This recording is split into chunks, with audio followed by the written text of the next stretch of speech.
Congressman Comer proudly presents the 1st District of Kentucky in the United States House of Representatives. He serves constituents in 35 counties spanning from western Kentucky to the south central portion of the Commonwealth. He is a member of the House Committees on Agriculture, Oversight, and Government Reform. Congressman Comer is an advocate for eliminating wasteful government spending, implementing business-friendly regulatory reform, and creating opportunities for Kentucky's deserving farmers. In 2018, he became the first Kentucky representative to sit on the Farm Bill Conference Committee in almost 3 decades. Prior to serving in Congress, Congressman Comer attended Western Kentucky University, go Hilltoppers, majoring in agriculture. He then served 6 terms in the Kentucky State House and was the Kentucky Commissioner of Agriculture. Congressman Comer still operates Comer Family Farms in his hometown of Tompkinsville, Kentucky. He and his wife TJ have 3 children and are proud to call the 1st District home. Please help me welcome Congressman James Comer.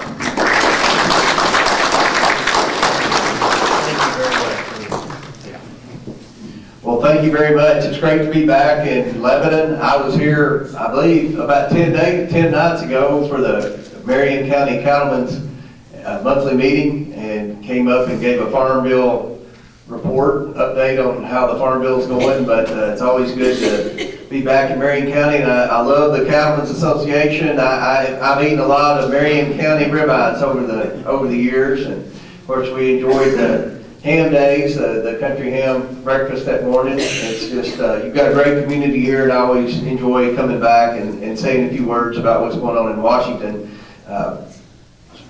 About 2 or 3 months ago, Tom, I think we had an industry roundtable discussion in Lebanon. So trying to stay in constant communication with the business community here in Marion County. I've always said this, that Marion County is a success story in Kentucky with respect to how many good quality manufacturing jobs you have for a town this size in Kentucky. It's a testament to the great chamber you have, great economic development team you have, and the community. People wouldn't locate the community if there weren't good neighbors and good community spirit here, and you have that here. I also want to thank the chamber for recognizing that agriculture is economic development. In addition to having a tremendous manufacturing base in Marion County, you also have one of the top agriculture counties in this region. You've got a very diversified agriculture economy here. You have some really good grain farmers here. You have some good livestock farmers here, a couple of good dairies still left here that I know it's, if you know anything about the dairy industry, there's no industry in America struggling more than the dairy industry right now. And you still have tobacco and lots of kind of niche specialty types of smaller family farming operations. So it's a good diversified agriculture economy here. I'm an agriculture guy by trade. If you ask me what my occupation is, I'm going to say farmer. But throughout my time in public service, and that was 11 years as a state representative and 4 years as Commissioner of Agriculture. Now I'm in my 2nd year in Congress. Agriculture's always been my main issue. Mainly because there just aren't a lot of agriculture people in public service. Farming's a full-time job, and if you want to be successful farming, you need to be on the farm, just like any other business. If you want it to be successful, you've got to be there every day and run it.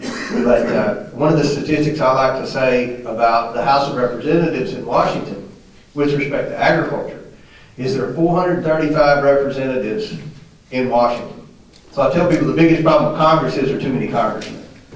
But 435 representatives in Washington.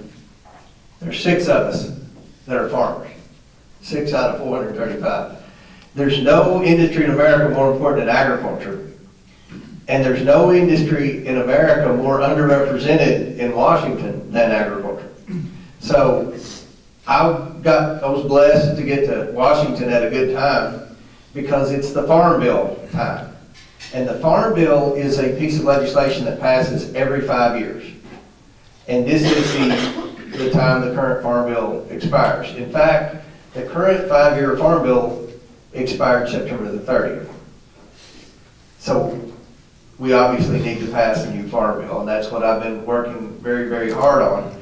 The farm bill doesn't just do agriculture policy for the 5 years, it also does food policy. And it addresses and funds your school nutrition programs, so all your food service directors in the public schools, the funding for that comes through the farm bill. Programs like SNAP, which we used to call food stamps, that comes through the farm bill.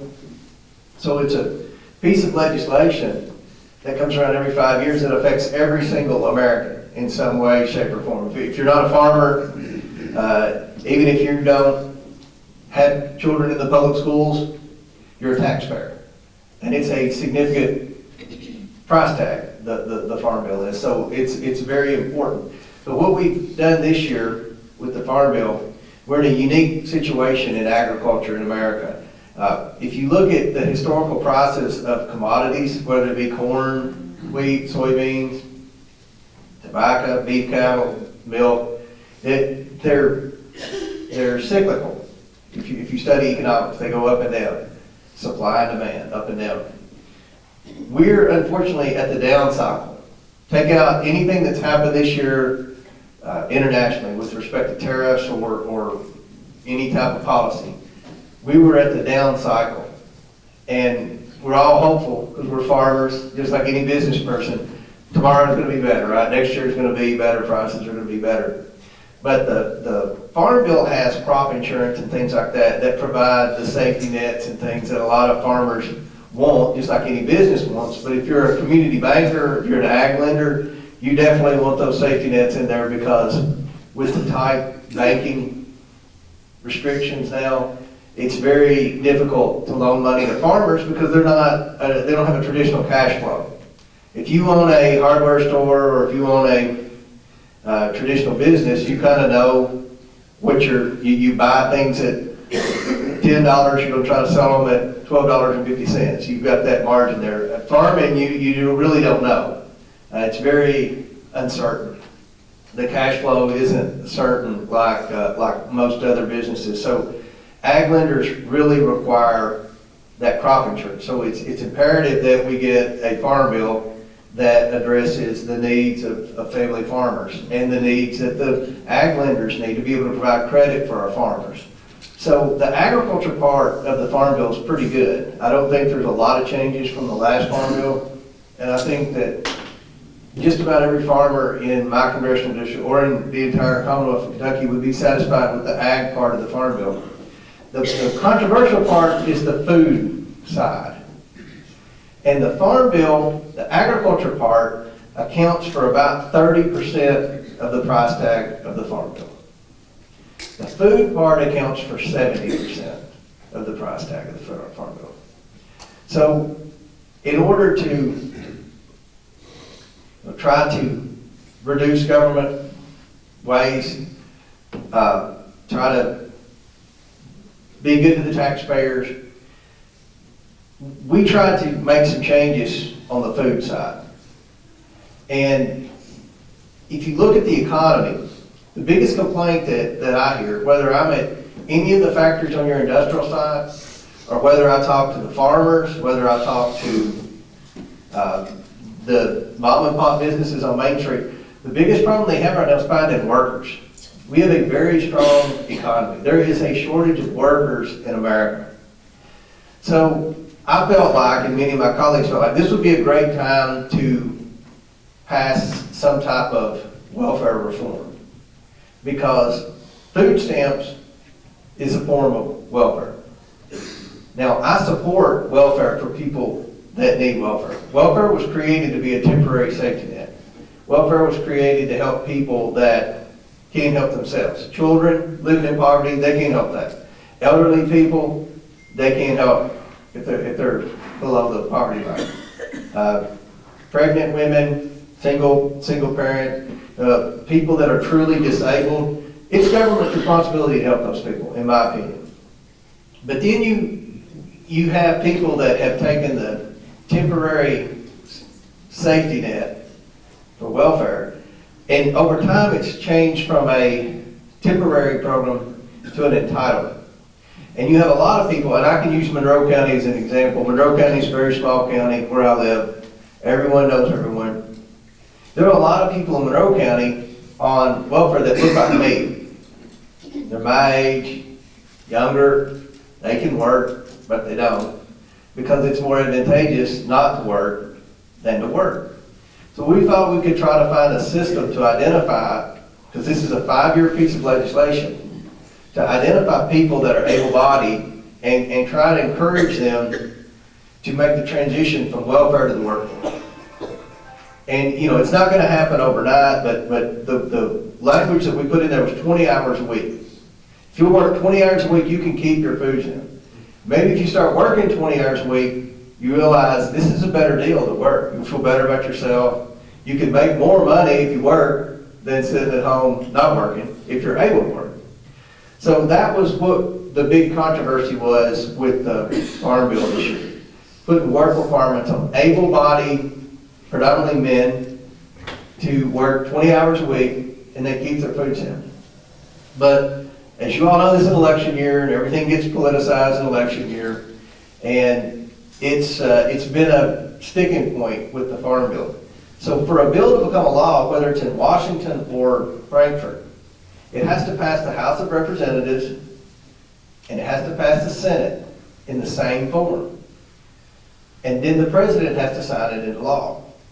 So what happens with major legislation is the House of Representatives, and this is the same in Frankfurt as it is in Washington, the House of Representatives passed a version of the Farm Bill. Our version had work requirements for able-bodied men in it. The Senate passed their version of the Farm Bill. It did not have work requirements in there. Then it comes together, you've got to make them the same bill. So what happens is they appoint a conference committee, it's called. Because you have 435 representatives and 100 senators. That's 535 members of Congress. You can't get 535 members of Congress to sit down and iron out a 2,000-page piece of legislation. I can promise you that. So what they do is appoint a few people in the House and the Senate to be on what's called a conference committee to try to iron out the differences. And I'm blessed to be on the conference committee. As was mentioned in the introduction, the first time anyone from Kentucky's been on the Farm Bill Conference Committee since 1990. And it's been an experience. We are communicating almost daily, trying to get the differences worked out. I think we've gotten 99% of the agriculture differences worked out, but we're still hung up on the work requirement. I'm hopeful that when we go back in 2 weeks after the election, that regardless of the outcome of the election, we can sit down and get it worked out. I want the work requirements in there, but at the end of the day, I want a farm bill. I want to take care of the family farmers. The commodity prices are low because of the down cycle. They're low because we're on the midst of a potential trade war with China.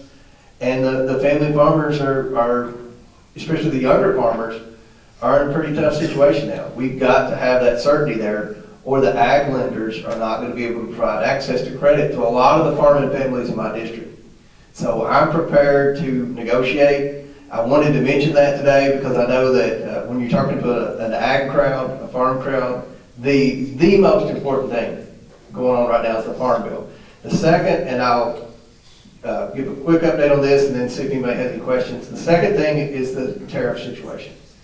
If you ask me, do you support or oppose tariffs? Yes or no, I'm going to say no. But we've got a situation in America to where if you look at rural America, which my district is predominantly rural, Lebanon is one of the bigger towns in this 35 county congressional district. Rural America has not experienced the strong economy like a lot of suburban and urban areas have. And it's because in rural America, our economy used to be dominated by manufacturing. If you drive around the little towns in this congressional district throughout Kentucky, you'll see old factory buildings. A lot of them were old garment factory buildings. When NAFTA happened, that changed. The garment industry, a lot of the manufacturing in rural towns went to foreign countries. Now, there are a lot of companies, and you've got them here in your industrial park, that evolved and prospered under these free trade agreements. But rural America did not. And if we're going to enhance and revitalize rural America, we've got to do it with manufacturing. We've got to make things again in the United States. And the way the current situation was going with countries, especially China, we were at a huge competitive disadvantage because China does things to manipulate their currency. That's the worst thing they do. They manipulate the currency to where if you need a strong dollar or a weak dollar, they can make it happen just like that. They don't have a Federal Reserve like we have that's independent. They don't have the same checks and balances in their country. It's a communist country.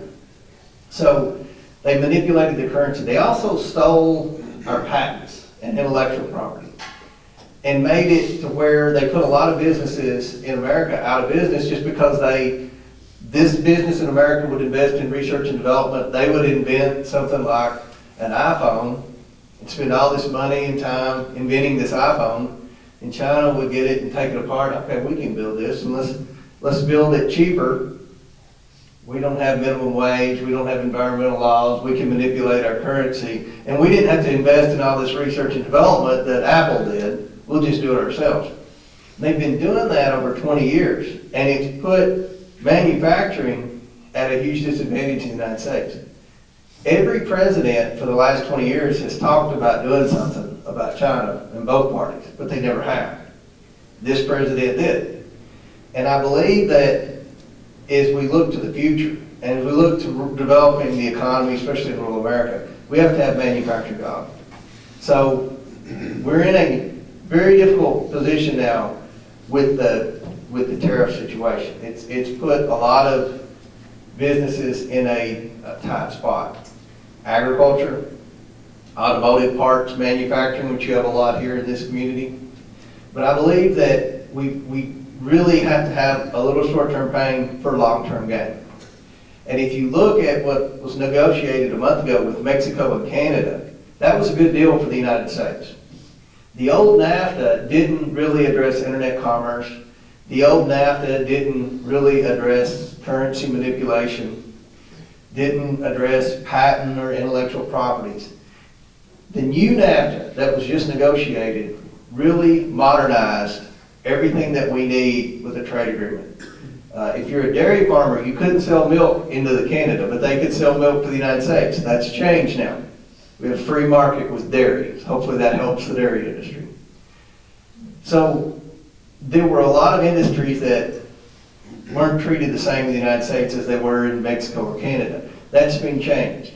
But the biggest thing in this new trade deal with NAFTA, that I don't think it's mentioned in the press a lot, is Mexico and Canada cannot negotiate with China without the United States now. So the United States has significantly more leverage in negotiating with China because Mexico and Canada are standing right behind them in the negotiation.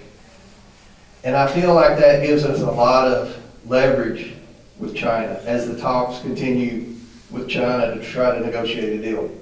I'm very optimistic that we'll have a deal with China by February. And I think that in the long term, that's going to create a renaissance in manufacturing.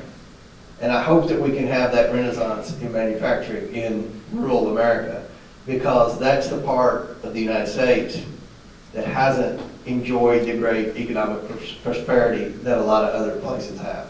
So I wanted to mention the Farm Bill talks. I think the talks are going well. The sticking point is the work requirements on food stamps. And then with the tariff situation, I think we've made a lot of progress, obviously with Mexico and Canada, and that helps us as we're trying to close the deal out now with China. So with that, does anybody have any questions about agriculture, the Farm Bill, tariffs, or anything in Washington? I put Tom Lund to sleep there. No, I'm thinking. What about that Farm Bill? How long? Well, I talked to Secretary of Agriculture Sonny Perdue. They can operate without a Farm Bill till about December. We really need a farm bill by December. And I don't like that we don't have one now, but if you were watching TV during the Supreme Court confirmation, the wheels were coming off quickly in Washington. Nothing was going to get done. So everybody wanted to get back, campaigned anyway. They're trying to get this election passed, go back, and everybody knows that it's got to be passed by December the 1st. And that's one thing that Democrats and Republicans both agree on. Everybody likes farmers.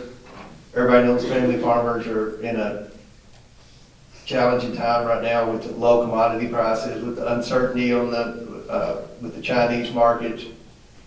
And I hope December the 1st. And I'm willing to compromise to the gill to get a farm. Farmland isn't worth much, right? No, farmland's worth a lot. Oh, well, you should have said that. Steve Townsend. Oh, okay. You got it right. You're not supposed to listen. If, yeah, you have a question, Steve?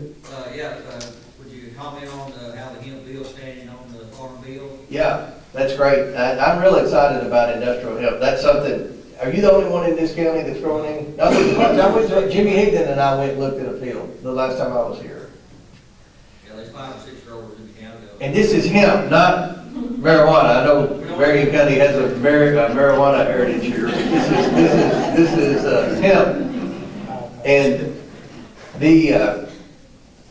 that was something that I got passed when I was Commissioner of Agriculture. It's been a huge success story in Kentucky. In fact, tomorrow I'm going to be in Cadiz, which is Trigg County, which is on the Tennessee line on Interstate 24 between Nashville and Paducah.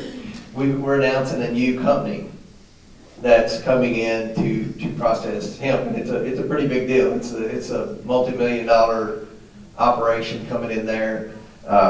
There's been hundreds of millions of dollars come into Kentucky over the last 3 years, investing in equipment, signing contracts with farmers, creating manufacturing jobs. It's been a huge success story, but there's still uncertainty. We passed language in Kentucky to make it a reality and to be able to commercialize hemp, and about 30 other states have passed our exact same language in their states with respect to hemp. But there's still, it's still over-regulated. And it's over-regulated because it was illegal 4 years ago to even grow it. We're trying to deregulate. When I say we, McConnell and I are working on legislation, we've got language in the Farm Bill. If our language stays in there, and no one has really argued too much about our hemp language, there have been a few people argue about our hemp language in the conference committee. But if we can keep that in there, then it will significantly deregulate the industry, which is what the investors want, which is what the manufacturers want, which is what the farmers want. And I think it'll create an environment where we can see significant growth in that industry in America. So we're feeling pretty good about getting the language in there. If the Farm Bill passes, the hemp language will be in there. Anything else? Yes. You ever thought about running for governor again? Well, I think about it a lot. The 83 votes I left on the table the last time, that's probably, anytime I think about it, that's how the conversation evolves in my mind. But right now, I think that I can do some good in Washington. Being one of the few farmers there and agriculture being my issue, I think we've got an opportunity to do some good there. But when I think about the governor's race, that's what I think about, those 83 votes. Probably a lot of other people do too. If you knew how much I thought about leaving the 83 votes on the table, you would probably want to put me in a place for therapy.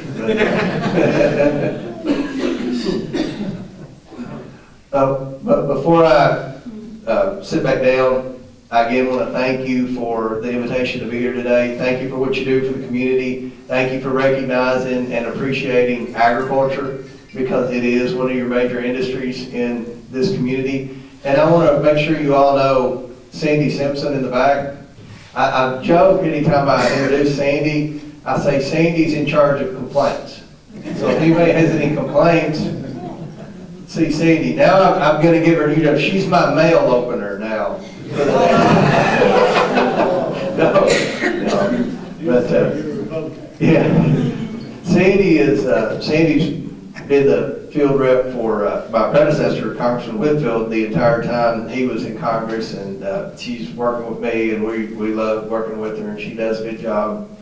So anything you ever need, don't hesitate to call Sandy, and I look forward to coming back to Marion County, and if there's ever anything that we can do, please don't hesitate to give us a call. I hope you have a great day, and again, thanks for everything you do for the community. Thank you all.